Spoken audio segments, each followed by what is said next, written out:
This is Decision 2013. Tonight, from historic Town Hall before a live audience, a Democratic debate for mayor under the auspices of the New York City Campaign Finance Board. And now, here is New York One political anchor, Errol Lewis.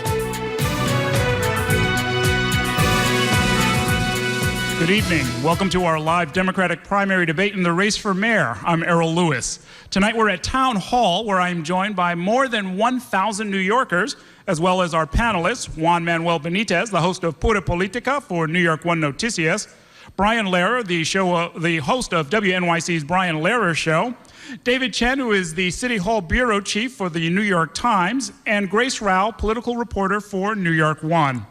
The next 90 minutes will be an uninterrupted conversation about issues where you will get a chance to learn more about the 7 Democratic candidates seeking to become our city's next mayor. We're using the Twitter hashtag for tonight's event, hashtag NYC2013. Our debate is part of New York's official debate program for the 2013 elections, administered by the city's Campaign Finance Board. The board manages the city's public matching funds program, which is designed to strengthen the role of average New Yorkers and their small dollar contributions. The CFB selects partners to bring these debates to New Yorkers. Tonight's debate is co-sponsored by New York One News, New York One Noticias, the Citizens Union of the City of New York, the Hispanic Federation, the Citizens Committee for New York City, Gothamist, Transportation Alternatives, WNYC, and Time Warner Cable. And now, without further ado, let's introduce the 7 candidates. They are Bill de Blasio, Eric Salgado, Bill Thompson, Christine Quinn,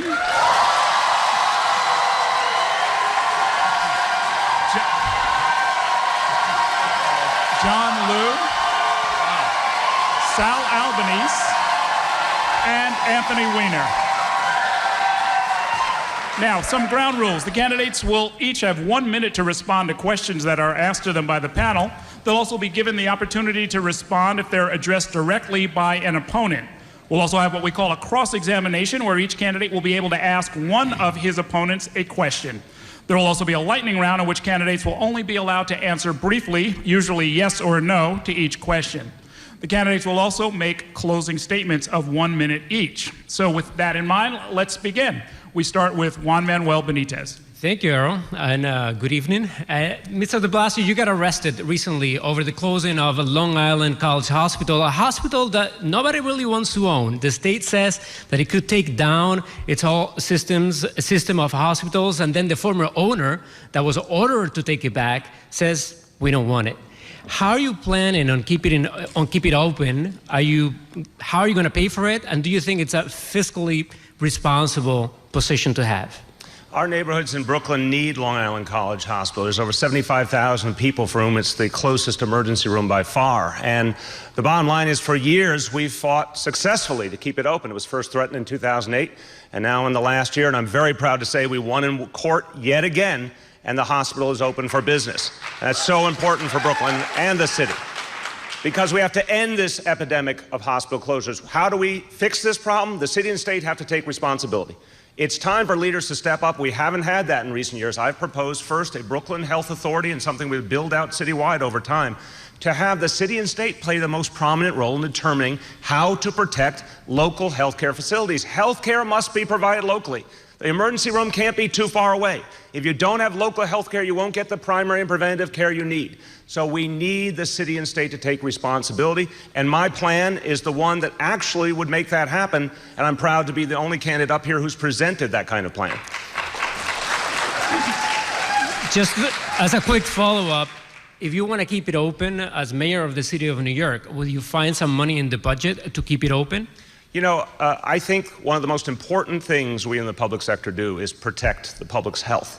And whether it takes some city funds, whether it takes state funds, or whether it takes the Medicaid waiver that the state has called for, which would bring in federal dollars explicitly for hospital restructuring, it's time for the local governments to take responsibility. What we've been doing up till now is hospitals just close. Look what happened with St. Vincent's. Look what happened with over a dozen hospitals in this city in the Bloomberg years. That's unacceptable to people in communities all over the city. So it's time for the city to step up and the state to step up. Thank you. Ms. Quinn, you know the budget. Do you think there's money in the budget to pay for these hospitals that they're not the responsibility of the city anyway. Well, first, let me just say that fairly robust round of applause wasn't for me. It was for my father, who turns 87 today. So I just want to start off by saying happy birthday. You know, the issue around health care is an urgent one. We have Long Island College Hospital, we have Interfaith, we have St. John's out in the Rockaways, one of the most isolated parts of the city, at risk of being closed, and they lost Peninsula.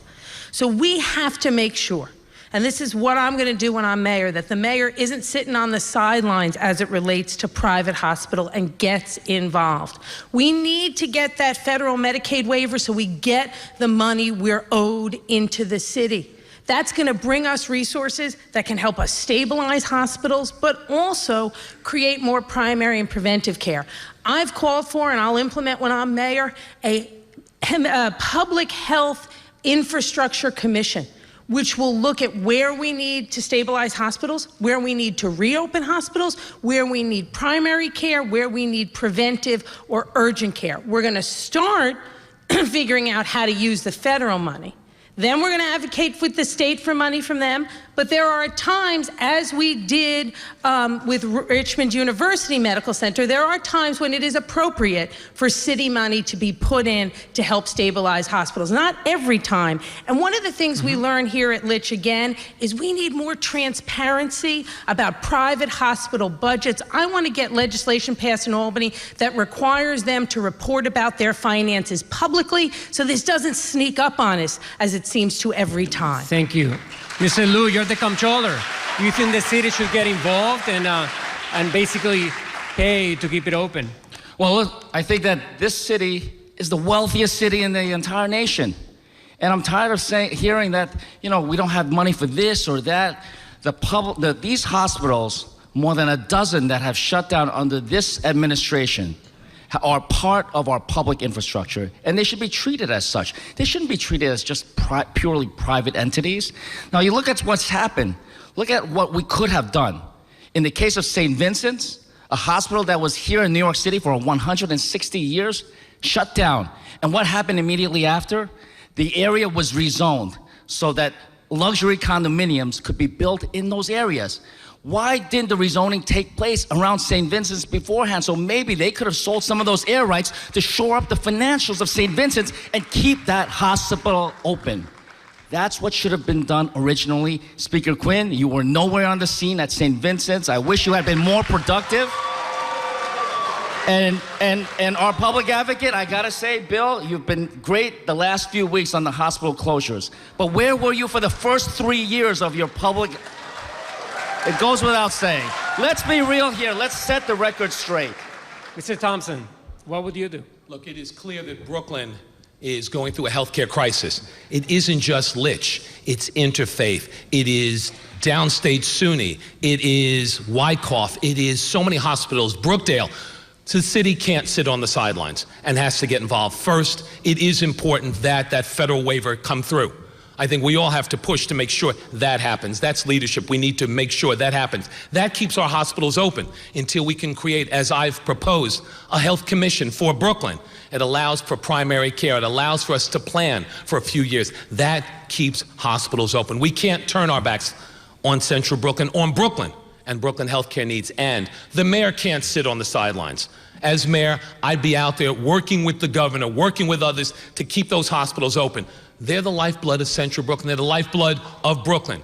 And we've seen what happens across the city, not just St. Vincent's. You saw in Queens when hospitals closed before, and it created a healthcare crisis. Before I give you some time for rebuttal, Mr. Wiener, do you think we should pay from the budget, from the city budget, to keep these hospitals open? Well, you're asking entirely the wrong question. We already pay. We pay $15 billion in our taxpayer dollars for health care in the city, and we're doing it all wrong. We're giving 20% of it to insurance companies. Why? Why don't we have a single-payer system here in New York City where we manage our own healthcare budgets, we invest in hospitals, invest in jobs, cover the undocumented? That's what we should be doing. That's the ambitious plan that I've laid out. In 2006, when the Berger Commission came out and proposed all these hospital closings, I started traveling around the city with these proposals. When it was time to fight for Obamacare, the first thing I said was, wait a minute, why are we doubling down on the employer model? Let's have Medicare for all Americans. That was the fight we should be having. And here in New York City, we have an opportunity to be a healthcare laboratory. We have hospitals, we have doctors, we have nurses, we have skilled people here, and we're paying a ton of money. The cost is going to go up for healthcare in this city 40% in the next 4 years. It's eating up our ability to do everything else, including give raises to our workers. I want to completely flip that script. I want to say we are going to be a single-payer healthcare model here, and if we do it here in New York, it is going to spread across the country, and we're finally going to get rid of the employer-based model that just feeds the health insurance pockets, doesn't take care of citizens. Thank you. To go back to the case of Long Island College Hospital, Mr. Albanese, do you think we should find the money from the budget and keep it open? Great question. I jumped into this race in January and delved right into this hospital closing that was reaching epidemic proportions around the city. Peninsula in Rockaway, Litch, and other hospitals, St. Vincent's. And I said to myself, well, I've been in the private sector the last 15 years. Why are we closing hospitals without a game plan? Why don't we have some kind of a strategy before we do this helter-skelter? And I'm shocked to say that we don't have the common sense as a government. These folks have been there for a long time to even put together some plans. And now we're, people getting arrested, they're jumping around at rallies. This should have been handled years ago when we needed a common sense approach. Look, this is common sense. You plan as a city. And I want to establish a common sense commission as soon as I take office, the first day, I'm going to put 30 citizens together from around the city to look for common sense solutions, go through every directive, every policy, and streamline the bureaucracy so we can make things happen instead of catching people up in red tape and planning for the city's future. Thank you, Mr. Salgado. I'm always last, but I'm used to it. Thank you for allowing me to talk. First of all, when we talk about public health, we have to understand that the government has to be very vigilant. 25 years ago, I started to work as a community leader, and the first community I served was actually Red Hook. And all the people from Red Hook, they depend on Long Island College Hospital. So it is a good thing to fight, but when Bill de Blasio said that he don't know if he should finance it, you cannot obligate the private sector to actually do a job. The government, if we want them to provide the service, we have to make sure that we finance that service. And he's the only one who has been fighting, because if I go there and get arrested, I'm going to be coming out of jail right after the election. That's why I didn't approach there. But definitely it's the government responsibility to invest money when the public health is at risk. Let me give you 30 seconds to each because you were mentioned, Mr. de Blasio. Thank you. In 2008, Long Island College Hospital was first threatened. And the community leaders and I got together and we found a plan that was able to save that hospital until last year it was once again in danger. This year we went to court to keep Long Island College Hospital. I'm very proud to say that in the neighborhoods that I represented in the city council now as public advocate, we've kept Long Island College Hospital open, and we're finally ready to get a long-term plan so it'll be open for a long time. Well, I was involved in the St. Vincent's issue too, and let me tell you, it taught me all I needed to know about the role of a mayor, because I appealed to Mayor Bloomberg twice privately, and 2 times he told me he would not get involved to save a hospital. A mayor in this city must stand up to save health care for everyone in every neighborhood. That is part of the job description. Ms. Quinn, you have the last 30 seconds of this segment. We have to keep the fight going to keep our hospitals open, particularly in neighborhoods like the Rockaways and parts of Brooklyn and the west side of Manhattan that don't have them anymore and don't have other options. And the thing about St. Vincent's, when it went out of business, we were right in the middle of that rezoning. We were in the middle of the first rezoning that might have saved it. And a couple of things happened. Let's be honest about it. The board of directors of St. Vincent's lied to all of us. 2 weeks before the final rezoning, they told me everything was good with their budget. Clearly, it wasn't. And maybe if we'd moved more quickly, if they hadn't lied, things could have been different. But I'm so proud of the efforts many of us did that kept St. Vincent's open for months. But at the end of the day, St. Vincent's canceled its contract for staff, and that killed it. But that first rezoning, it might, if it had gone through without opposition, might have been a glimmer of hope. And it's sad that now at protests in front of where St. Vincent's used to be, the public advocate stands with people who went and testified against that rezoning. People like Susan Sarandon, who said they would never send their children there. So you have to be what you're for all of the time. You'll have time to respond, but I'm going to give it back to... Let me say a word to the audience, folks. To the extent that you have those little outbursts, it takes away time from all of the candidates, and we don't want that to happen. We want to make sure everybody gets heard. We'll have a very quick response from Bill de Blasio, then we're going to move on. Speaker Quinn's response is a smokescreen. She did not save a hospital in her own district. As the chief ally of Mayor Bloomberg and the city government, she did not find a way to save a hospital in her district. She should not blame the protesters and the activists and the citizens of her district. It was her job to step up and get the mayor to come along, and she wasn't able to do it. In my district, we saved a hospital, and we saved Long Island College Hospital again this year, and I'm very proud of that fact. Okay, that's going to be the last word on that topic. Let's move on to Brian Lehrer. Thank you, Errol. As you all know, inequality is a central issue for many Democratic primary voters this year. And I believe that three of you, Mr. Lieu, Mr. Weiner, and Mr. de Blasio, if I'm not mistaken, have proposals to raise taxes on some of the wealthiest New Yorkers. Mr. Lieu, for the first response, how would you raise taxes? On whom precisely, and how would you use that money to reduce inequality? Well, thank you very much. This is something that I've been focused on ever since I took office as comptroller.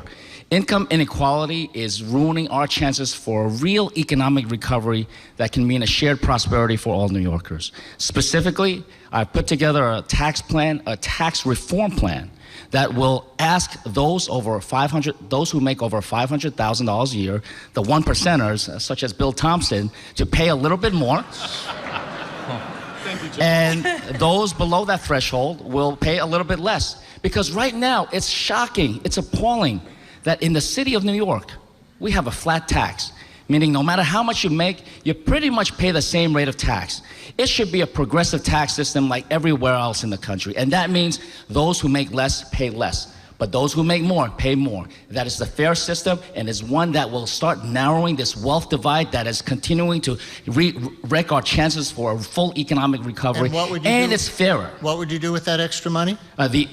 This will be a plan that costs a little bit of money to give the tax reduction to those below that threshold, and it will raise money for those from those above that threshold. Overall, my office has estimated that this will bring about $250 million to $1 billion of additional revenues. Okay. And that is part of my people's budget, where we greatly expand the educational system that will start kids early on and take them all the way through college, so that we will finally have a cradle-to-career approach in our school system. Thank you very much. Mr. Weiner, is your plan different, better? Well, naturally, it's better. Well, I think for the longest time we've heard descriptions of the city that aren't right. We're not 2 cities or 3 cities or 9 cities. We're one city with a common aspirational goal. And this notion that we're all middle class people are struggling to make it in the middle class. Sometimes you see people who are actually quite wealthy, but when they look in the mirror, they see New York as the capital of the middle class, and they talk about their experience and how New York helped them get there. My plan is simple. Anyone who makes less than $150,000 a year is going to get a 10% tax cut. If you make $1 million or more, you're going to pay a 1% more. The point that we wind up getting to here is the fundamental numbers of the number of people that are struggling to make it in this city are manifest. We are losing middle-class jobs, and we're creating jobs at the very low end of the spectrum. We're creating a lot of restaurant worker jobs and poor people jobs. We have to stop that. We have to try to make this a middle-class capital again. That's why I've got education policies that get us there, tax policies that get us there, and of course the healthcare policies that I've laid out previously. And your plan for the extra revenue? It winds up generating revenue. That's the remarkable thing about how many people are doing remarkably well in the city, and all we ask them to do is pay 1% more. Mr. de Blasio. My plan is for a tax on the wealthiest New Yorkers so we can have full-day pre-K for every child in this city. And so we can have after-school programs for middle school kids, because the greatest investment we can make in fighting inequality for the long run is to get more kids a good education. And I say that as a public school parent. If elected, I will be the first mayor in the history of this city to serve while having a child in the public schools. And I have to tell you, I know that the investment in early childhood education, which we have not been making in this city, will be the big difference maker. Parents knowing that their child can get full-day pre-K. There are almost 50,000 kids in this city right now who should have gotten full-day pre-K this year and don't, because this plan wasn't in place, who should get after-school programs, but they're not getting them right now. Look, what would it mean? For those who make $500,000 or more, a small increase in the local tax rate from 3.9% to 4.3% for the next 5 years. But what it would mean in terms of addressing inequality would be vast, and especially because we would reach kids when they are most able to learn and when we're most able to fight back against the disadvantages they may have experienced. Reaching them when they're 3 years old and 4 years old is the greatest time to educate our children and set them on the right path so they can and will graduate and be as strong members of our economy today. Mr. Thompson and then Ms. Quinn, given the inequalities in the city and the responses of your colleagues, why won't you propose raising taxes on some of the wealthiest New Yorkers? Well, I think first that I've supported tax increases on the wealthy when the president proposed it and supported that. When the governor pushed that, I supported it. Tax increases aren't off the table, but they're a last resort, not a first option. And to be honest about it, we have seen tax increases before that have come through the city council that some of my colleagues up here have voted for. And there weren't tax increases on the wealthy, there were tax increases on working New Yorkers, on middle-class New Yorkers. Those are the tax increases we've seen. When it comes to closing the inequality gap, though, we have to create focus on education.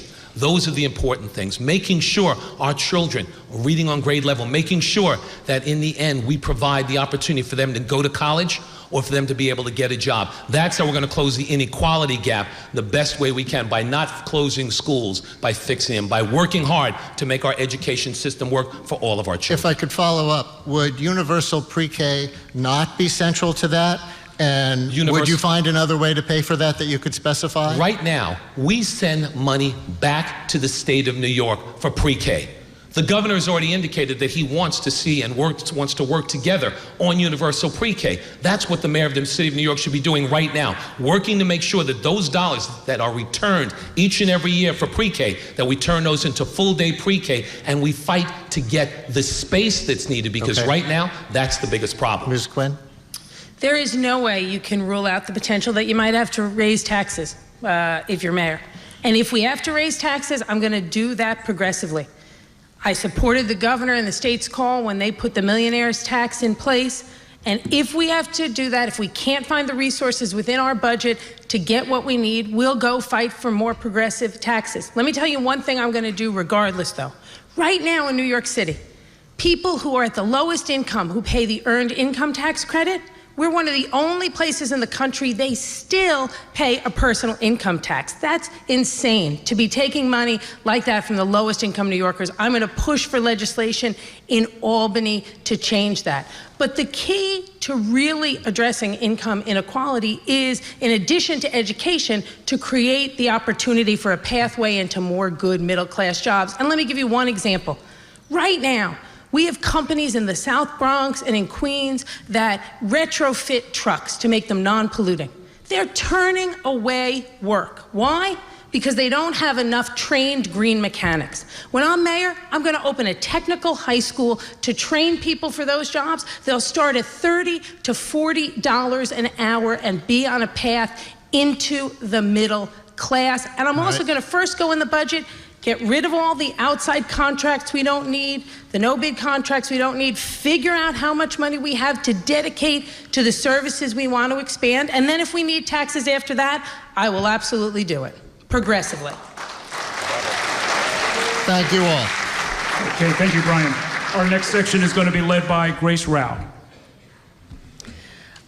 The city's unemployment rate right now is 8.4%, which is a full point higher than the national average. New jobs are being added, but not enough to keep up with the newcomers who are coming to the city looking for work. And the fact is that many of the new jobs that are being created are in lower paying areas like tourism, education, retail.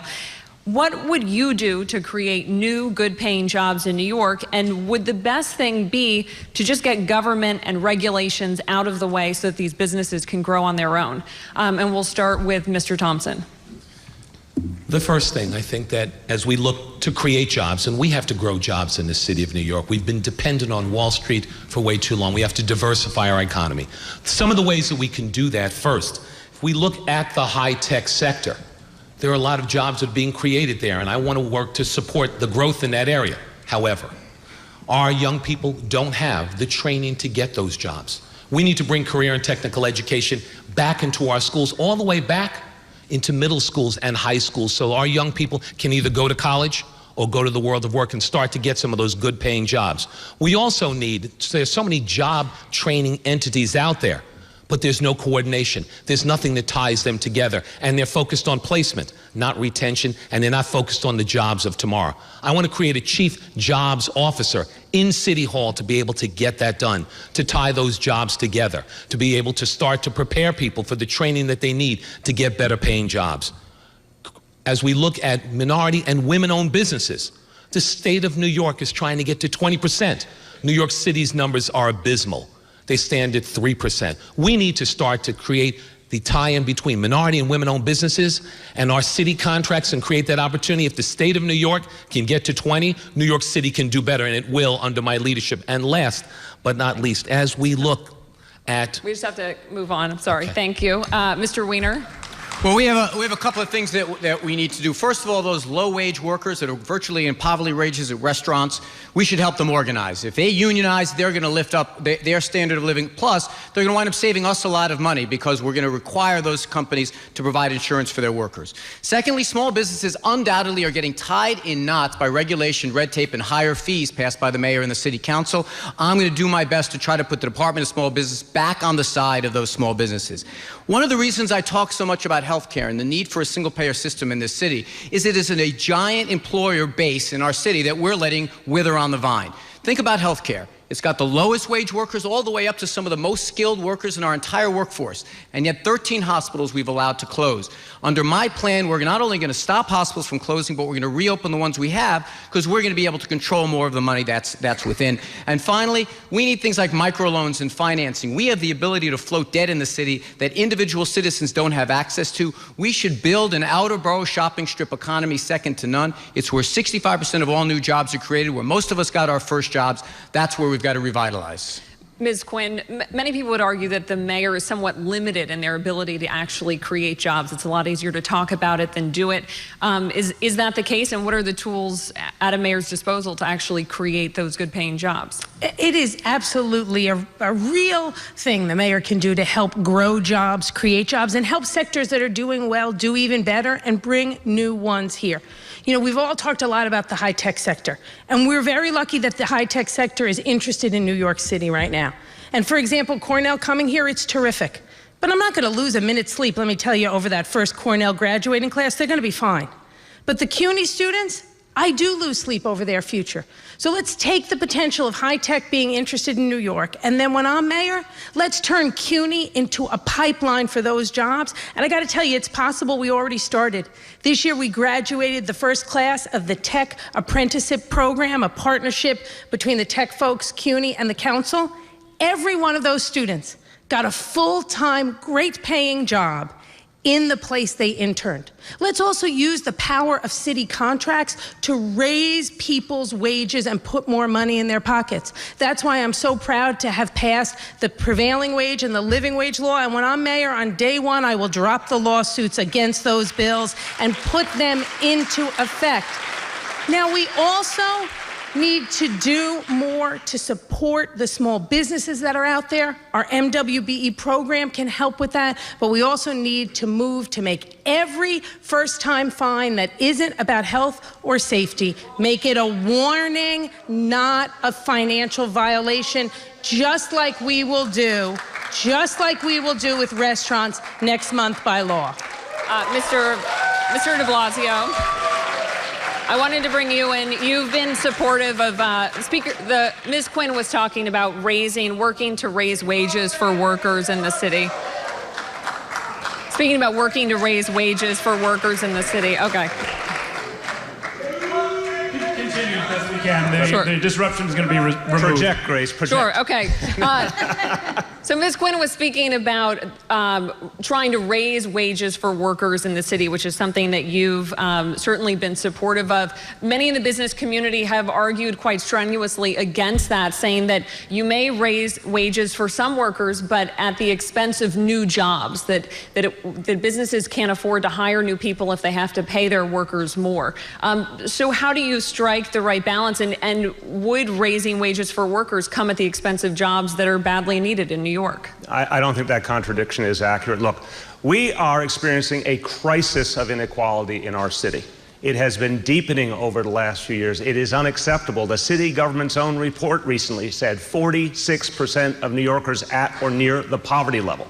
While this situation has gotten worse and worse, Mayor Bloomberg has fiddled while Rome burned and has not addressed the inequality crisis. It's time for a very different approach. And I have to say to Mr. Thompson and Ms. Quinn, that approach must include taxing the wealthiest New Yorkers. It's necessary so we can start to address this crisis of inequality, particularly in the area of education. We can't do full-day pre-K and after school without additional investment, without new resources for our kids. But on the question of wages and benefits, it is the city government's responsibility to push them up, and we have many tools to do it. I've called for an end to subsidies to big companies that this city gives. $130 million recently to Fresh Direct Corporation.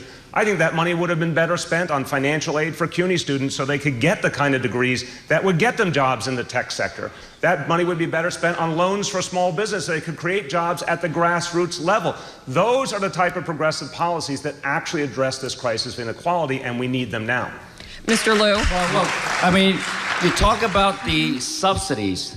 I think we have seen, my office has demonstrated that the vast majority of these projects and developers and private corporations that get subsidies, they don't create the jobs that they originally promised. So what we're doing is we're shelling out billions of dollars of money to private corporations while neglecting CUNY students, while neglecting our after-school programs and job training sites. We need to keep the money in the hands of the city, of the people of this city, and develop our own human capital so that we can truly create the jobs and give people the opportunities that they need. Would there be any room for subsidies in a Liu administration? Under my administration, we would not subsidize corporations because you know what?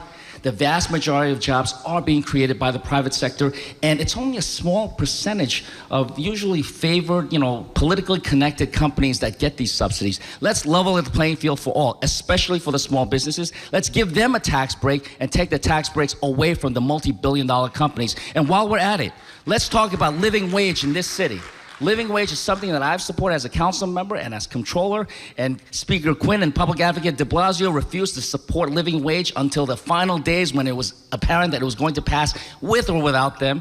And Bill Thompson never even weighed in on the issue. I think he's still up against the living wage. So let's call the records for what they are. People can stand up here and talk about anything they want, but you got to look at the record. And my record is one of economic development and economic equality. It's not just about recovery. It's about equity as well. Mr. Thompson, do you want to just respond real fast? Are you in favor of the living wage bill? Yes, I am. And I'd like to come back to something that the public advocate had indicated when he talked about universal pre-K. I support universal pre-K.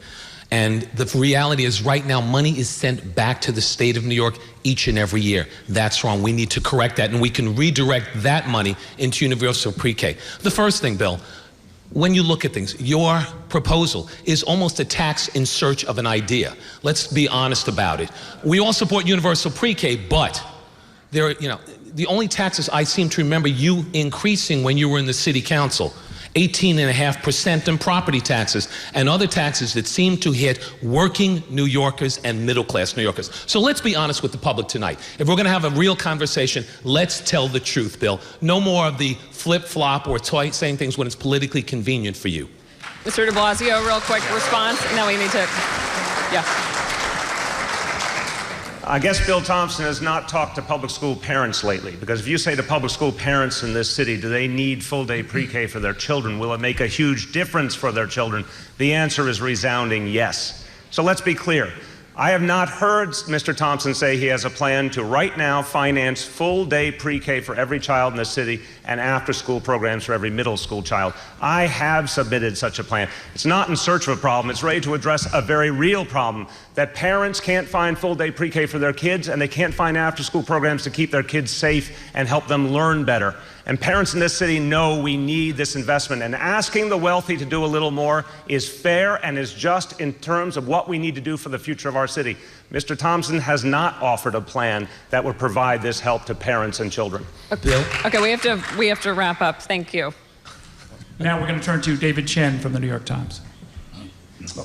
Do I get to talk at all? Thank you, Errol. There's a lot of hot air being I haven't talked in a while. What is going on here?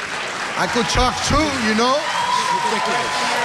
Yes, Cesar. I mean, Let's talk. Do I have to just jump in here? Because Yes. there's a lot of hot air flowing around. I want to be able to get my point in. I want to talk too, you know.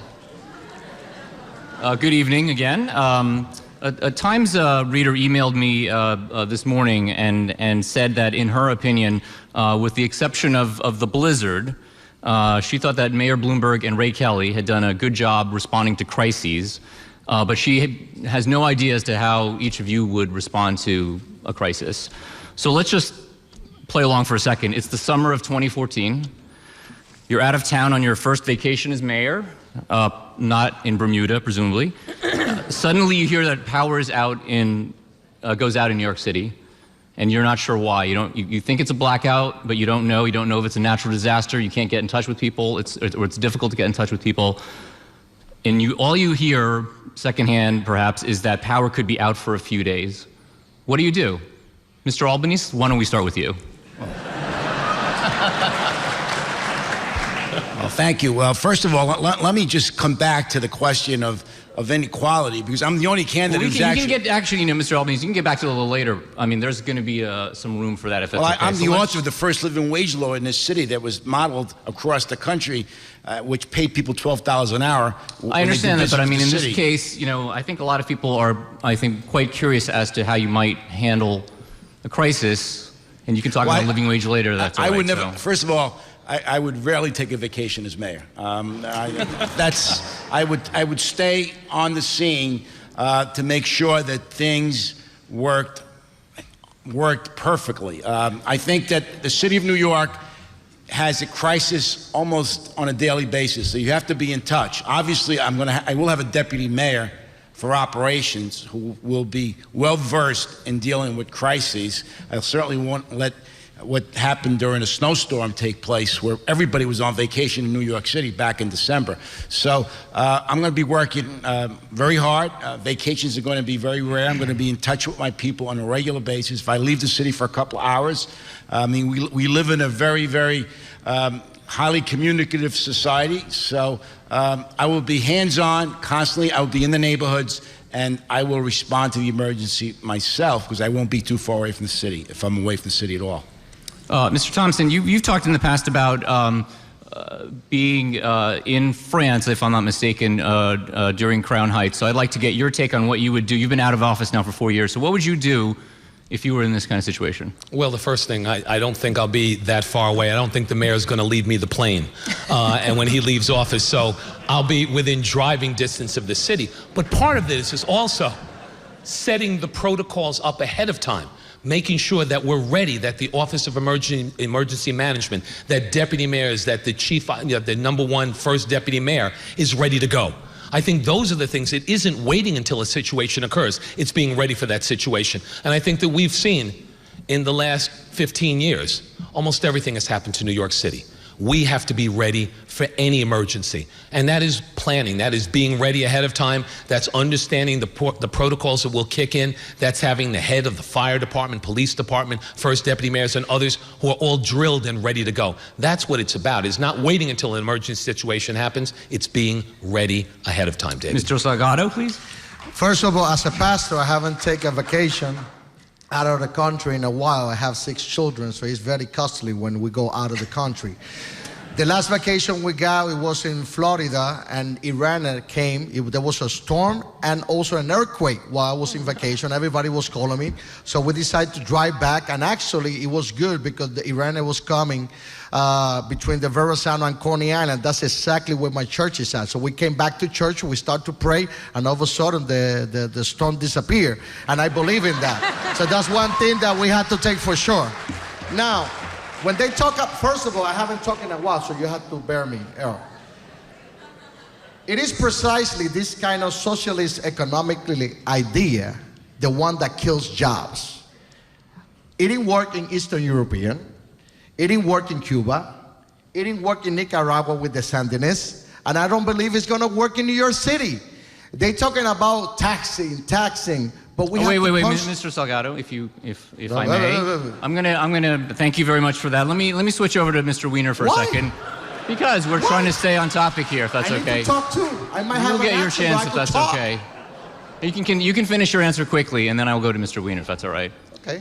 So I say it's precisely the kind of socialist economic idea, the one that kills jobs. We are down to 1% and soon we're going to be 0% like in Cuba. We have to make sure that these people who are investing the money, they continue on doing so. If we want to end inequality, we have to concentrate in creating more jobs. In my neighborhood, only in 5 blocks, we have over 20 different storefronts closed because nobody want to go in business anymore in New York City because everything is about tax, about ticketing, about violation, and people, they need to work. So we have to encourage the small business owner to continue doing what they're doing, and we have to let the people who are investing the money in the city to continue doing so we could create more jobs and we could end the inequality, the economic inequality in the city. All right, thank you. Mr. Weiner, you have a different perspective because you've worked in the federal government, so I'm curious as to what kind of experience you perhaps would bring to handling a crisis, or whether you would do anything differently from what these folks have said so far. Well, first of all, I know you're referring to a question you got from one reader. A lot of people in the city would dispute the idea that that's the only time the mayor got it wrong. When people in Rockaway were literally digging out of their own homes,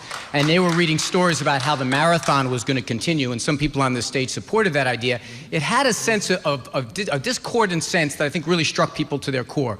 So one thing I would do is create an environment in the city that's different. That it's not the city talking down to people in all 5 boroughs, that we have a sense of what goes on. For example, when I've proposed, and I'm going to fight for this as mayor, that we take some of the power lines down around some of the 1- and 2-family home communities in our city and put them underground so they don't get knocked out at every storm. That people in Southeast Queens that have floods when it rains for an hour and a half, they have floods throughout their community.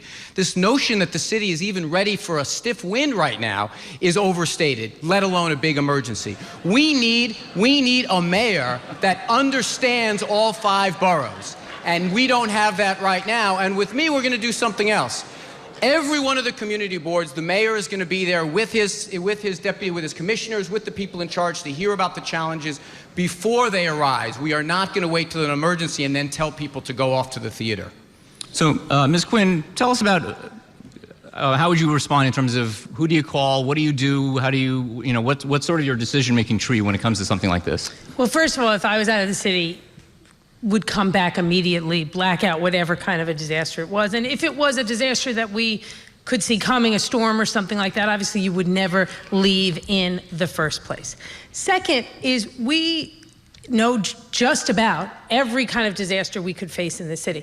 So as mayor, one of the things I'm going to make sure is we have clear plans in place from a citywide perspective of how to deal with them, but also plans broken down not just by borough, not just by neighborhood, but really sectors within neighborhoods of folks who will be on the ground if something like this happens.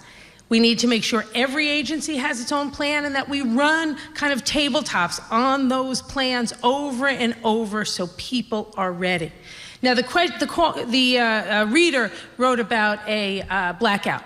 But the truth is there's lots of other things that could happen, and we need to, in advance, be investing in the infrastructure that will prevent those. We need to get power lines underground.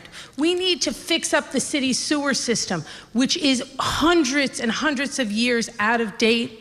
We need to make sure we're moving to more alternative forms of energy so we're not such a drain on the grid every summer in this city, and it's critical to have both a first deputy mayor and a deputy mayor of operations and a head of office of emergency management who are the best they can possibly be as it relates to being on the job and clear and focused in crisis situations, but not least of all, after you get out of it, you have to do a real debrief with your staff and with New Yorkers. I would go out and have town hall meetings in communities and find out what worked and didn't. Thank you. Let me swing this over to Mr. Liu for a second. In terms, I'd like to get your take on what part of the mayor's emergency plans you would keep and what you would scrap, I guess. Well, let me say that in any kind of situation, whether it be ongoing or emergency, we do need a strong police commissioner, a strong fire commissioner, a strong commissioner of emergency services and emergency management. And we need to have these individuals in place. But we also need to be able to communicate. That was the premise of your question. What happens if communications goes down? The problem is that this administration has spent the better part of a decade trying to come up with an emergency 911 system. They spent $2 billion on this system, And recently, they had to revert back to paper and pencil to take down emergency calls. That would not happen under my administration. In fact, the 911 system is something that I raised alarms early on in my tenure as controller, to say that this was a project that was so mismanaged and overblown, $1 billion in cost overruns, and what do we have as a system that's usable? So the infrastructure is absolutely right, but you start with a communication system so you can communicate with your police commissioner, your fire commissioner, your OEM commissioner, and also make sure that they can communicate with their own staffs and they can communicate with each other. Communications is the #1 priority in any kind of emergency situation, and that is something that I will never let fall by the wayside. City plan has been a calamity. We saw that with Sandy, Mr. Chen. I mean, the city didn't plan. We have a reactive government. For 10 years, they were warned of a storm and did nothing. I mean, these people are ranting and raving, they're disgusted, they're shocked, they're dismayed, they're outraged. They are the government. You got the controller, you got the speaker, you've got the public advocate, you got a member of Congress, and they're constantly outraged about the fact that we didn't do any planning. Unlike some of you, including yourself, I have saved $4 billion as controller, and we have had a strong record doing my job. All right, gentlemen, please. They're constantly outraged. Folks, we're going to move on. It is now, thank you, David. It's now time for the cross-examination. That's where each candidate will get a chance to ask a question to one and one only of his or her opponents. Bill de Blasio goes first. Thank you, Errol. My question is for Speaker Quinn. And look, tomorrow there's a really historically important vote at the City Council. And after years of the overuse of stop and frisk and communities being alienated from the police because of discriminatory treatment, because of unconstitutional policing practices, we have a chance tomorrow to take a major step in the right direction. The City Council will have a chance to override Mayor Bloomberg's vetoes of the Community Safety Act. My question for Speaker Quinn is simple. Previously, you voted against the ban on racial profiling by the NYPD. You stood with Mayor Bloomberg against that ban on racial profiling. Will you tomorrow vote against the ban on racial profiling? Let me first say that tomorrow at the City Council, something incredibly significant is going to happen. We are going to override the veto of legislation relating to stop and frisk. And these overrides are going to put an end, a huge step towards putting an end to unconstitutional stops. That, coupled with the court's actions and the work of activists all across the city. And unlike the public advocate, who's really good at telling other people what to do, but not always so good at getting things done himself, I tomorrow will put legislation in effect that will have permanent monitoring of our police department. So the young man I met and talked to today on the steps of City Hall, a young man who told me on his way home from college he was stopped, we'll be monitoring that so it doesn't happen again. But let's also be clear about the facts. As it relates to the facts, I would argue that the public advocate is misrepresenting here tonight. Racial profiling is illegal in the city of New York, as it should be, and I support that. The bill tomorrow is not to ban racial profiling. It's to give individuals the opportunity to go to state court as well as federal court. We saw the great ruling in federal court last week. We know people can get redress there. I'm afraid, and reasonable people can disagree, that if we have two courts involved, we will get contradictory court decisions, which will be tough for us to implement. But tomorrow, let me be clear, I'm the one on this stage that with my colleagues will put legislation in practice, something, Bill, you have not done. I will pass a law that will help us end unconstitutional stops, period. Errol.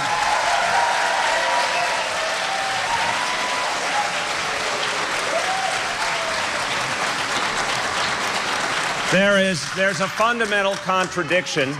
There's a fundamental contradiction in Speaker Quinn's position, because she wants to keep Ray Kelly, the architect of stop and frisk, as her police commissioner, and she's opposed to the legal ban on racial profiling. I just asked her, was she going to vote yet again against the ban on racial profiling? I didn't hear a particularly straightforward answer, but I'm assuming the answer is yes. Tomorrow she will vote against the ban on racial profiling. I think the people of New York City, as they make a decision about the future, need to know, if you are actually going to vote against a local law that would help make sure the NYPD stops profiling people of color inappropriately.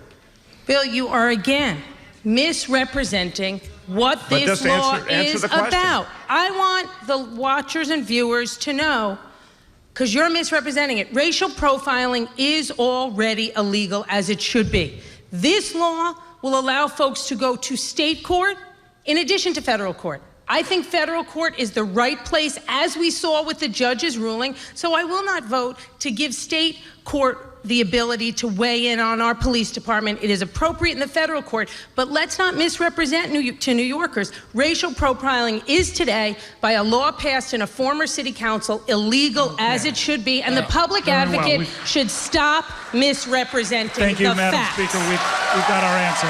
Reverend Salgado. Yes, Reverend Salgado will ask the next question. By the way, No. My turn, Lou. We're gonna go in order, John Lou. You're not going to disrupt the order that you. Thank you. You and all the other candidates were told in advance what this was going to be. Please, no more interruptions. Okay. Mr. Salgado.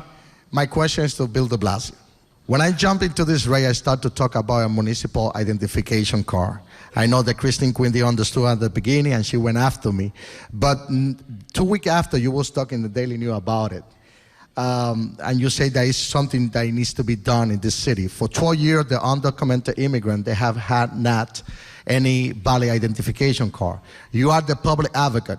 Why you didn't advocate before for this idea?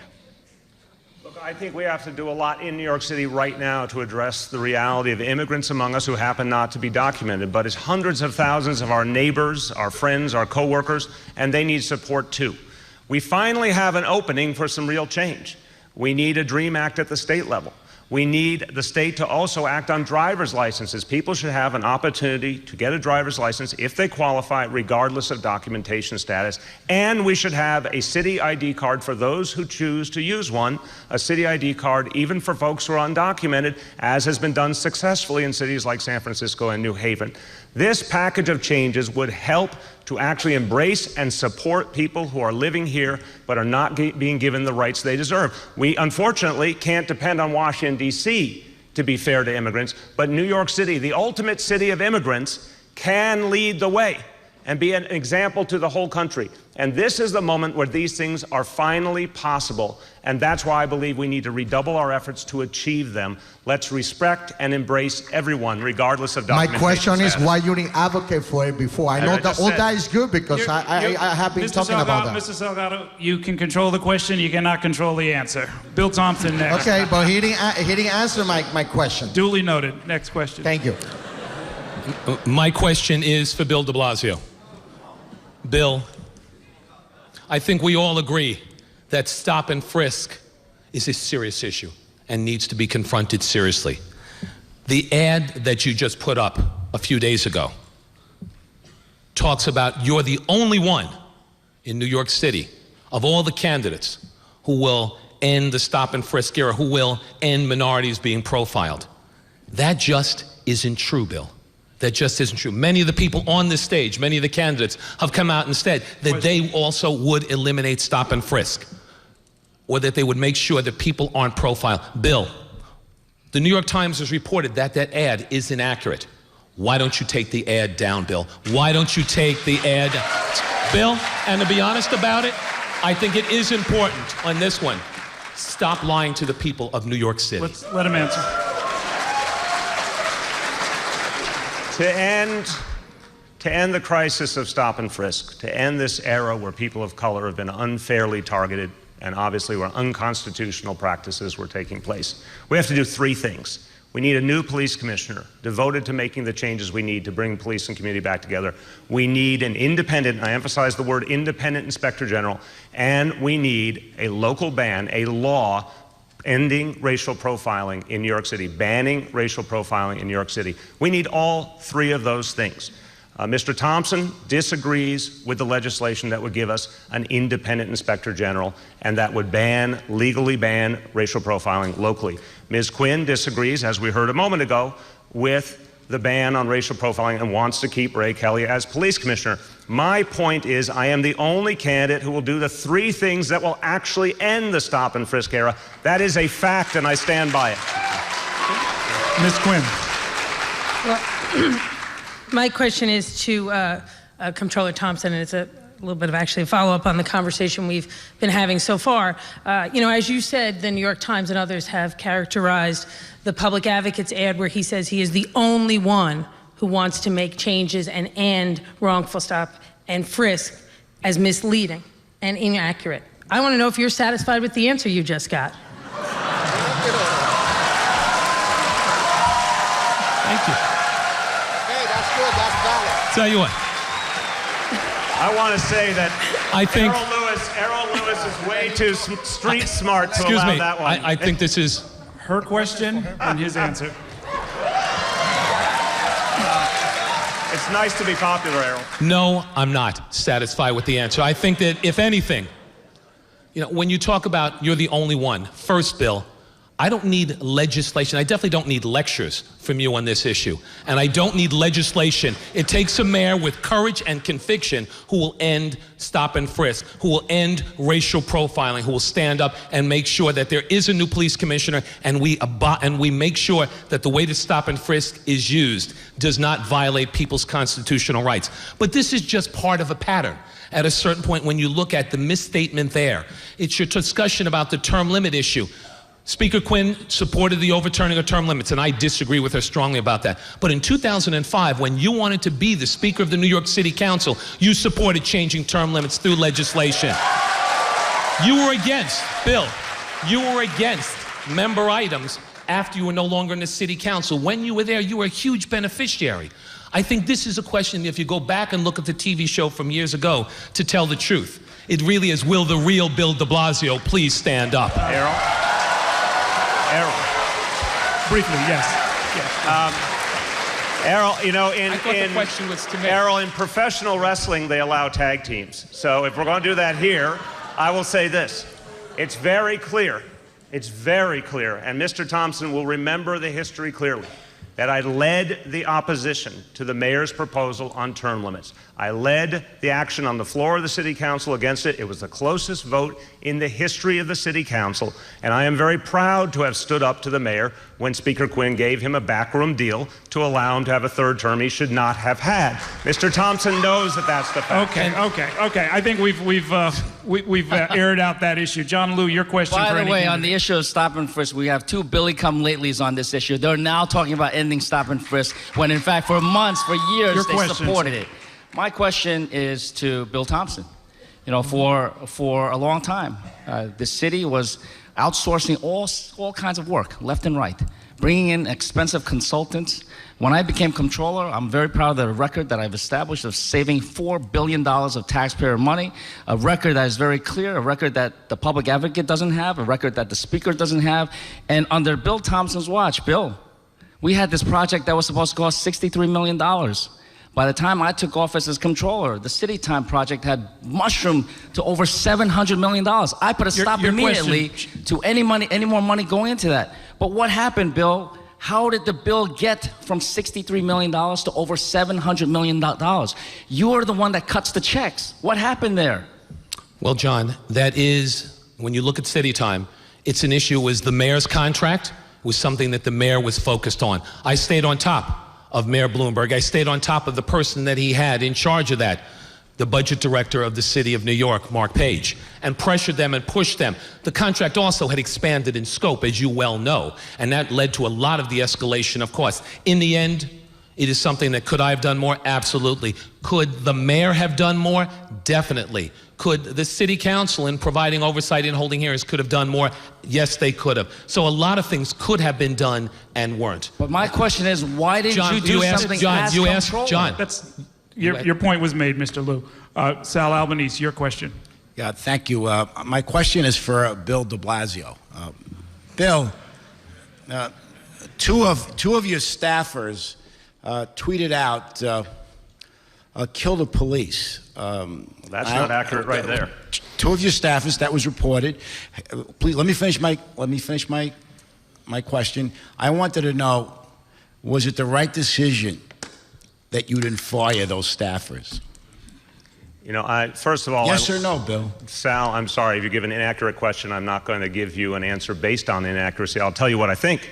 I have immense respect for the NYPD. I've worked closely with NYPD for the last 20-plus years. And I believe, in fact, the NYPD, many officers, precinct commanders are looking forward to a day when we can bring police and community back together. I've heard from so many beat cops, so many precinct commanders off record, that the stop and frisk era and the quotas that went with it made it harder to do their work, made it harder to do that which they were trained to do, and to work with community members and gain the information from them they needed to actually fight crime. So I have immense respect for the men and women of the NYPD. They are the true heroes of this 20-plus years of decline in crime in this city. Funny way of showing it. They need new policies that will actually support them. Okay, Mr. Weiner, your question. Thank you. My question is for Speaker Quinn. Speaker Quinn, I have a question about the slush fund scandal that I don't think has been asked or answered yet. I've heard, we all know the facts, $5 million. You yourself admitted it was for your political leverage. Bill Thompson has asked that the work product of the white shoe law firm, about $500,000 worth, that was used to defend the city council, our taxpayer money, be released. Now, you said you're not going to do that, but can you answer one question about what's in it? During the period of time that a lot of this was going on, Bill de Blasio was the assistant majority leader and a member of your budget negotiating team. So there are no surprises before, during, or after the primary election. Can you assure us that in that report, Mr. de Blasio is not implicated in any way, that there's no mention of him anyway? If you won't release the report, can you at least assure us of that? First of all, let me just say, I'm not exactly sure what report Mr. Weiner is referring to. But all of the information related to the problems we have in the budget have been turned over to all of the authorities and looked at. But let me just start before I go into that in more details.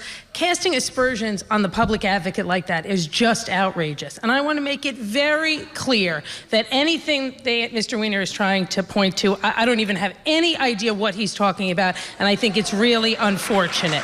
Now, let me say to the question,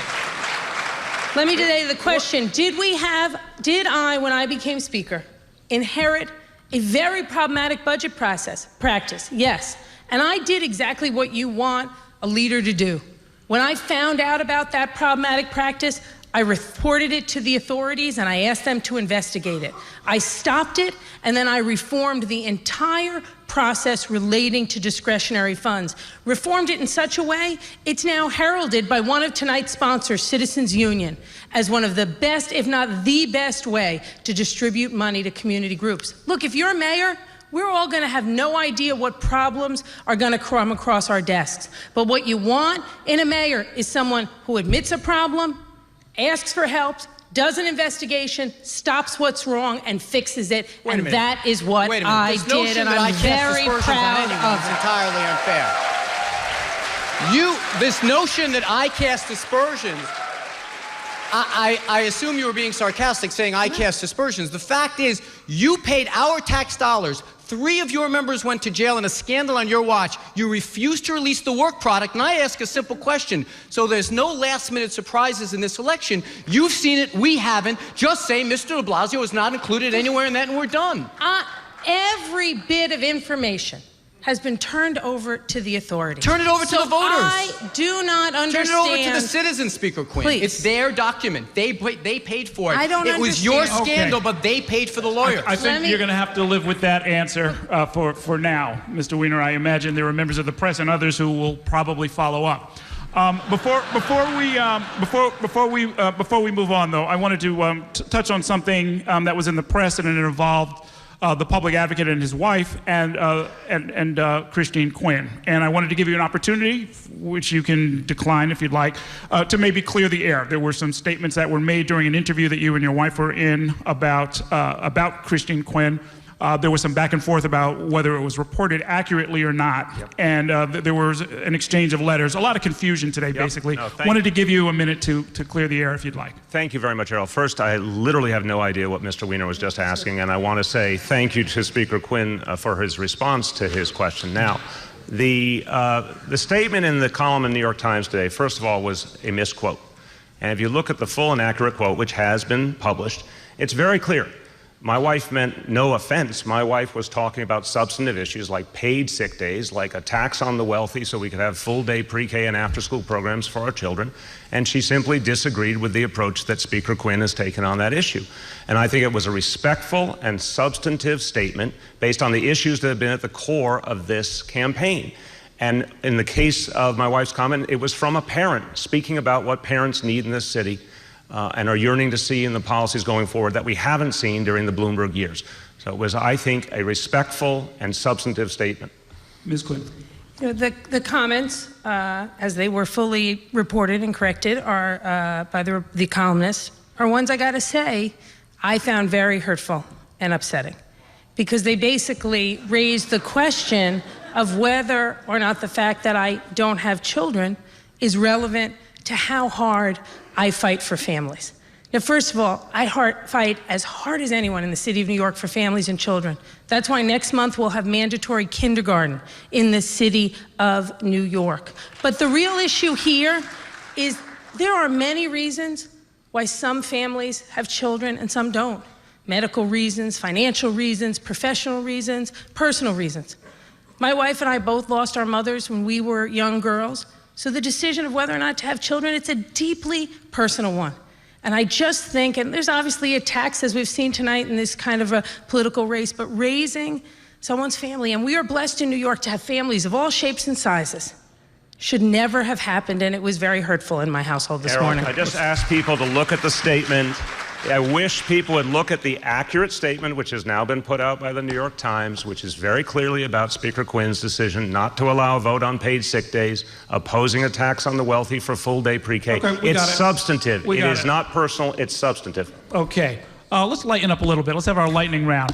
We'll start with Anthony Weiner, and the first question will be...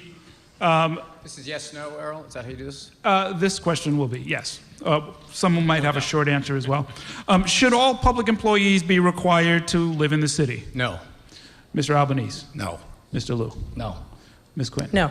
Mr. Thompson? No. Mr. Salgado? No. Mr. de Blasio? No. Wow. Okay. Look at that. We'll start with Mr. Albanese this time. Have you been to a baseball game this season? I have not this season. Mr. Liu? I have, yes. Not Major League, though. Ms. but Quinn? yes. Good answer. Ms. Quinn? Yes, one. Mr. Thompson? No. Mr. This Salgado? evening? This season. Oh, no, not at all. Mr. I de got Blasio? stopped by the police this evening. I could tell you. Mr. de Blasio? No time for baseball this year, sadly. Mr. Weiner? No, sir. Okay. Next, we'll start with John Liu. Should there be more surveillance cameras in our city? Yes. Ms. Quinn? Yes, absolutely. Mr. Thompson? Yes. Mr. Salgado? Yes. Yes, as needed. Mr. Weiner? No. Mr. Albanese? Yes. Okay. Ms. Quinn, have you ever texted while driving? No. Mr. Thompson?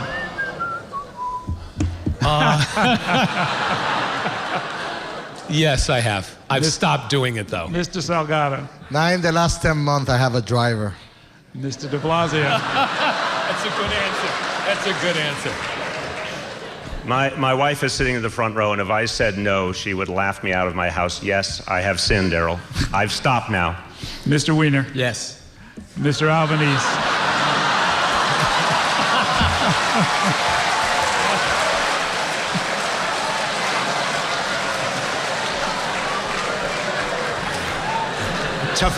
Tough act to follow. No. Mr. Liu? I have, but I've never smoked pot. We'll start with Mr. Thompson. Do you have a Metro card in your pocket? Yes. No. Yes, I do. Mr. Weiner? Stand by. There you go. Mr. Albanese? Yes. Mr. Liu? Yeah, I've got mine too. Ms. Quinn, pocket or purse? In my pocketbook. Okay. We'll start with Mr. Salgado. Have you ever taken a bus or subway without paying? No. No. Mr. Weiner? No. Mr. Albanese? No. Mr. Liu? Yes, but I have my school bus pass. No. No. No. Mr. de Blasio, if you are elected, will you live in Gracie Mansion? I don't measure drapes. We'll let the people decide that. That wasn't a yes or no. Mr. You're Weiner. right. Hell yes.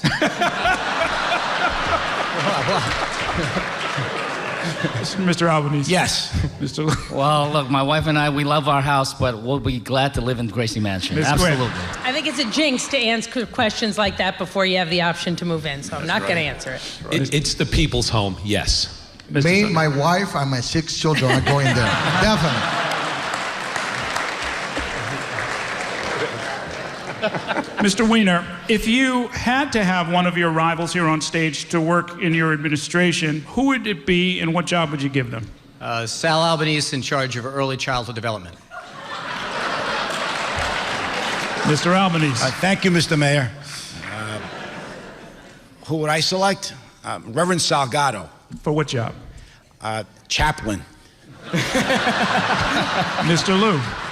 No, I think I'll be looking for all new people, fresh faces, people with new ideas. Nobody on stage? Nobody. In any job? Nobody. Ms. Quinn. Bill Thompson, to make sure our minority and women-owned business work gets to the best level it could. Mr. Thompson. I don't think I'm taking any jobs in any of the administrations.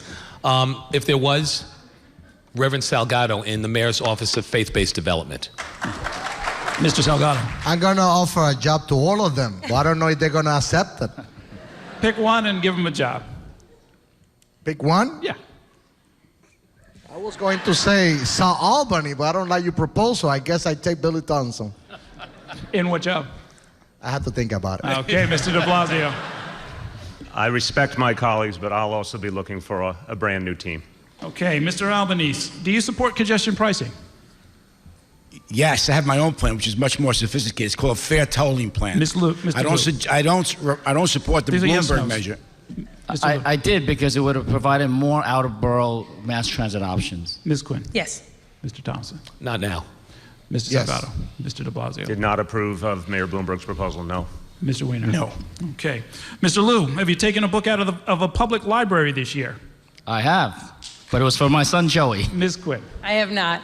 Mr. Thompson. Absolutely not. Not this Mr. year. Salgado. haven't had the chance. Mr. Salgado. I have many books stored. That's my business, so I don't need to. Mr. de Blasio. I have driven Dante to the library to take out a book, but I did not text while driving. Mr. Weiner. No. No. Mr. Albanese. Okay. We'll start with Ms. Quinn. Should students be allowed to have cell phones in school? Absolutely. Mr. Thompson. Definitely. Mr. Yes. Salgado. Mr. de Yes, but not in the classroom. They should check them in and check them out. Mr. Weiner. It's up to their parents, but yes. Mr. Albanese. Yes, but not in the classroom. Mr. Liu. Yes. Okay. Mr. Thompson, should you be free to drink a beer on your own stoop? Yes. Mr. Yes. Salgado. No beer at all. No beer at all. Mr. de Blasio. Yes. Mr. Weiner. Yes, and they should be able to drink them in a park and on the beach, too. Mr. Albanese. Yes. Yeah. Mr. Liu. Ms. Quinn. Yes. Okay. Let me ask one more, and then we're going to move on to our other questions. Should helmets be mandatory for bike riders? Start with you, Mr. Albanese. Yes. Mr. Liu. It should be for a city-sponsored program, and yes, that's something that will help us keep bike riders and pedestrians safe. Ms. Quinn. No. Mr. Thompson. Yes. Mr. Salgado. Yes. Mr. de Blasio. Strongly encouraged, but not mandatory.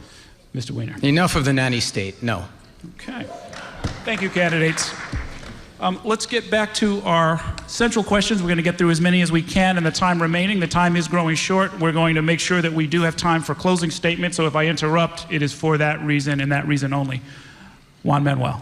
Yes, thank you, Earl. I would like to take the viewers 4 years from now, 8 years from now. What's going to be your legacy? Because if Mayor Bloomberg has transformed the city with the pedestrian plazas and with bike lanes and with smoking-free areas, what would be your physical imprint in the skyline and the streets of New York City, Mr. Thompson? I don't know that my priority, I'd like to be remembered for education. And obviously if there's a physical part, it would be more schools and better, and at least schools that are in better shape.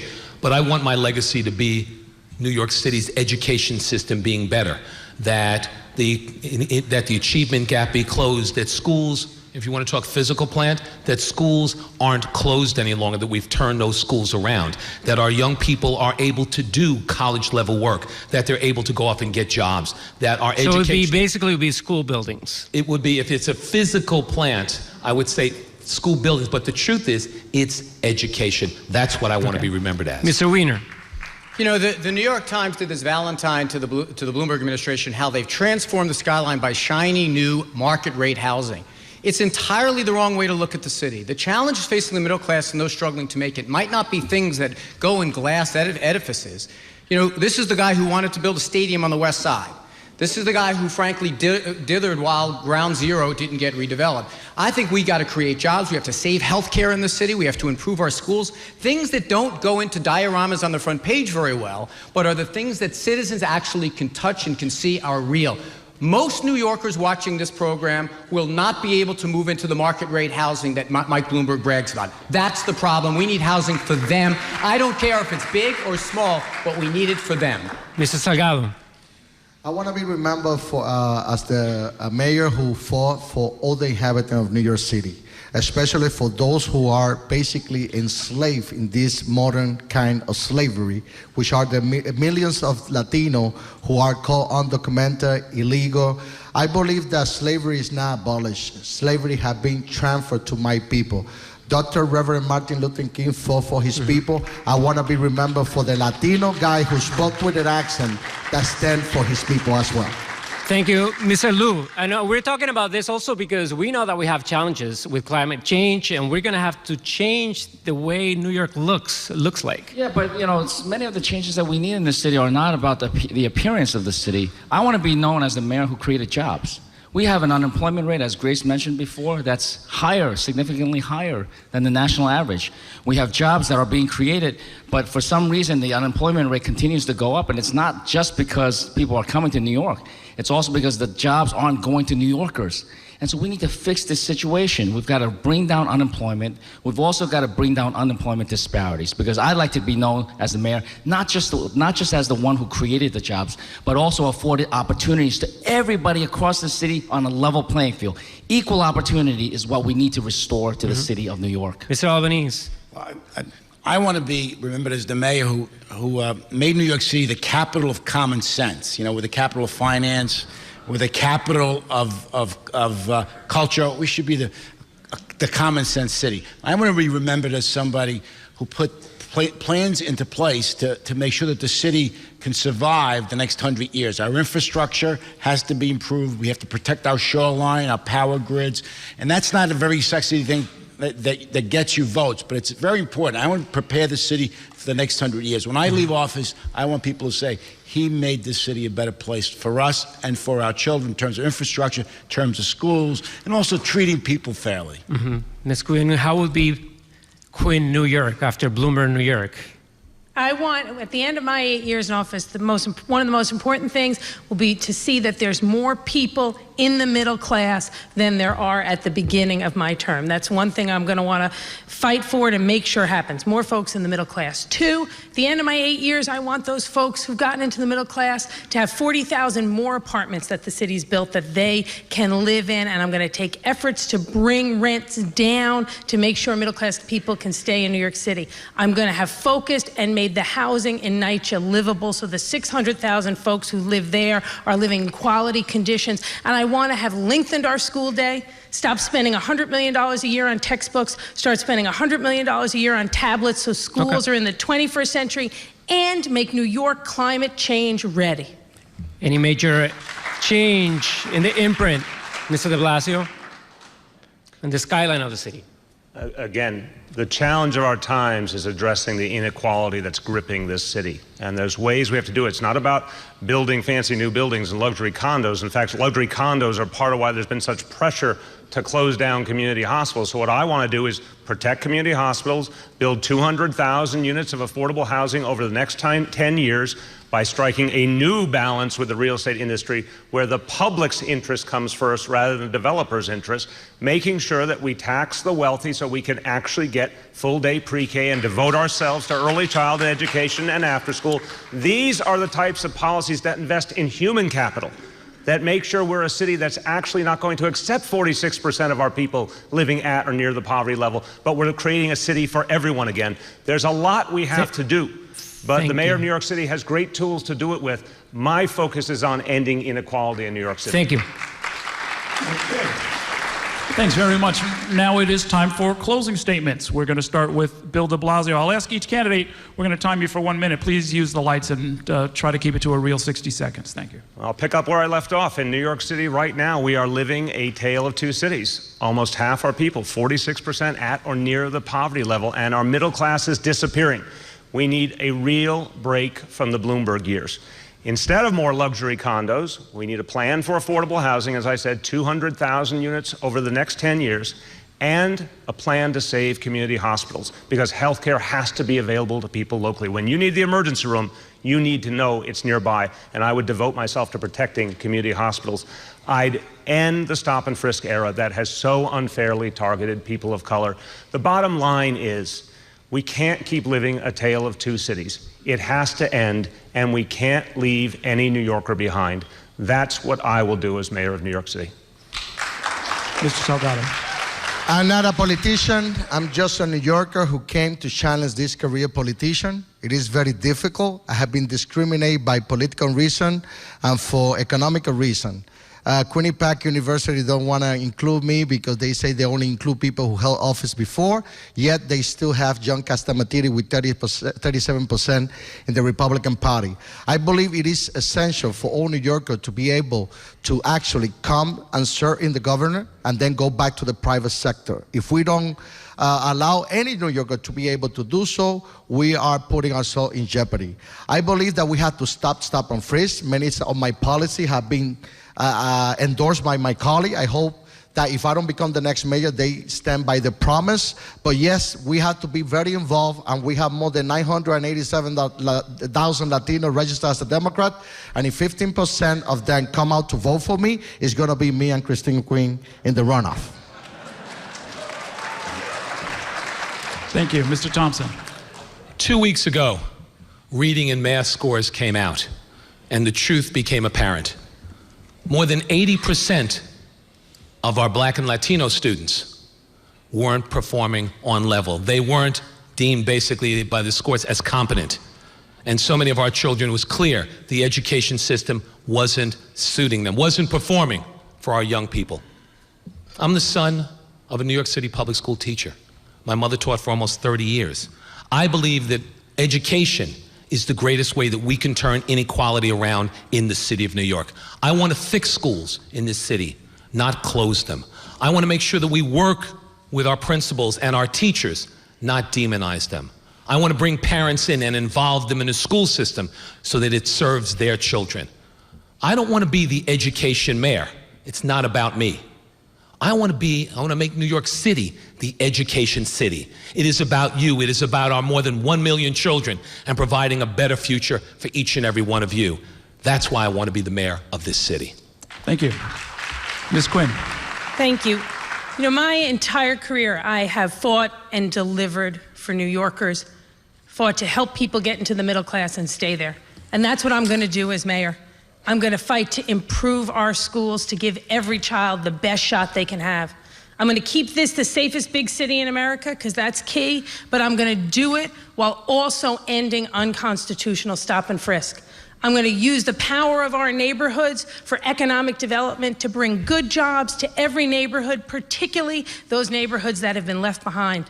And I'm going to take head on the affordability crisis, because we're not going to be a home for the middle class if people can't find homes and apartments they can afford. So I'm going to make sure we build new affordable housing, improve the housing authority, and get New York City power over its own rent laws. We are the greatest city in the world, but we can be even greater when we create more opportunity for folks to move into the middle class. That's what I've done my entire career, delivered for New York, and that's what I'm going to do as mayor. And I ask for your vote tonight. Thank you.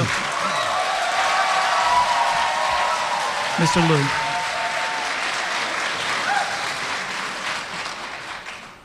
I'm an unlikely candidate for mayor. Growing up here as an immigrant, going to public schools, getting my degree in mathematical physics, spending most of my adult career outside of government or politics, But I entered politics because I wanted to create change. I wanted to make a difference. And as city council member, as controller, I'm very proud of my record. Saving billions of dollars of taxpayers' money so that additional service cuts and reductions would not be necessary. Looking at our investment record, I'm very proud of the last 4 fiscal years, a 58% investment return on our pension funds, and creating jobs by accelerating our capital construction plans. I have talked about, and I intend to enact changes that are very progressive for the city of New York, that level the playing field and include more people. I'm proud to be the consistently progressive candidate in this race, and I need your help. Necesito su apoyo. Necesitamos muchos cambios. Después del Bloomberg, soy inmigrante y soy el candidato para cambio. Elígeme y yo no le fallaré. Gracias a todos. Gracias. Mr. Albanese. Well, thank you, and I'm very proud of the fact that I'm the only candidate in this race who's not accepting money from lobbyists and from developers, and I'm committed to putting the people in charge of City Hall. I can make decisions on the merits when I get there. But I have to make a statement about public safety because it's been politicized in this campaign. The fact of the matter is that we all agree that there were too many stops. The department has made headway. Stops have declined 30% in this city because of the great training that the department has received. And we're on the right track, and I'm concerned that my opponents in this race are doing things that are going to handcuff our police officers and cause them to sit around twiddling their thumbs. It is common sense that officers have the right to stop someone if they believe there's reasonable suspicion. And I don't think we should play politics with policing in this city like we're doing in this campaign. I am horrified by the fact that all of my colleagues up here have demonized police officers. They've compared them to George Zimmerman, a vigilante. Some have even compared them to Nazis. It's not right. Under an Albanese administration, I am going to make sure that the city is safe, and we're going to protect civil liberties. Thank you so much. Thank you. Mr. Weiner. My fellow New Yorkers, soon it's going to be your turn. You get to decide what you want in the next mayor. And let me tell you, if you want more of the same, you've got plenty of choices on this stage. But if you believe that we need a fighter for the middle class and someone who has a specific plan, here it is. We need to take 20% of all new housing created and reserve it for the middle class, not just the poor. We need to cut down on wrong stops and frisks and protect police officers at the same time by requiring them to wear cameras on their lapel recording what they're doing. We need to have a single-payer health care in this city that restores jobs, covers everyone, and also saves taxpayer money. We need to get back to basics in our schools and restore discipline so teachers can teach, students can learn. We need to pay teachers a little more if they're master teachers to take the toughest assignments in the school system, something that some people have opposed. Look, we need a real plan. We need specific, we need issues. We don't need more of the same. My name's Anthony Weiner, and I want to be your mayor. Thank you. You know what? We have time for a short question. This will be one of our lightning round type responses, and we'll go right down the line, starting with Mr. de Blasio. As mayor, will you, if elected mayor, will you commit to making your location known to the public at all times, including weekends and vacations? Yes, absolutely, and I will not be in Bermuda. Mr. Salgado. Yes. Mr. Thompson. Yes. Yes. Ms. Quinn. Mr. Lewis. Yes, and I'll vacation in the Rockaways. Mr. Albanese. Absolutely. Mr. Yes. Weiner. Okay, let me try another one. If you could be mayor of another city, anywhere, which would it be, Mr. Weiner? I would be mayor of the Irish Riviera, Rockaway, New York. Mr. Albanese.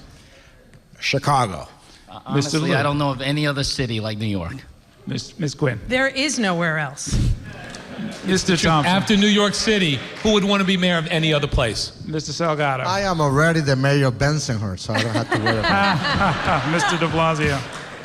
If you can make it here, you can make it anywhere, but you should stay here anyway. So I just want to be mayor of this place. Okay, let me try another one, a quick one. As you know, every year the budget process leaves features threats to cut very important city services, including firehouses, daycare centers, senior centers. If elected, what's one agency or service that you would want to make off limits, baseline or by any other means, to take it out of the annual budget dance? Mr. Weiner. There would be nothing that would be offline from cutting waste. Mr. Albanese. Parks. Mr. Lewis. School system. Ms. Quinn. Look, you can't at this point say there aren't cuts in any agency. every agency has waste or areas where Just dreaming. things... If you could take one out of the budget dance, which would it be?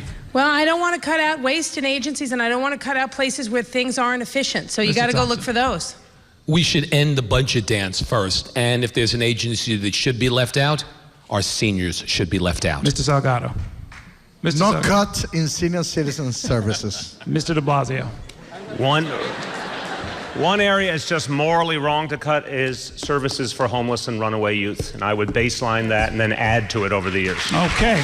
Thank you very much, candidates. We brought it in on time. That's all the time we have for this debate. I'd like to thank the candidates for joining us tonight. And here's a reminder. Primary day is September 10th. The general election is on November 5th. And another reminder, along with these debates, the Campaign Finance Board prints the city's official nonpartisan New York City voter guide. It also produces a video voter guide and has introduced a new mobile platform called nycvotes.org, which makes the election and candidate information available at your fingertips. That's available at the board's website, www.nyccfb.info. Thanks so much for watching. Have a great evening.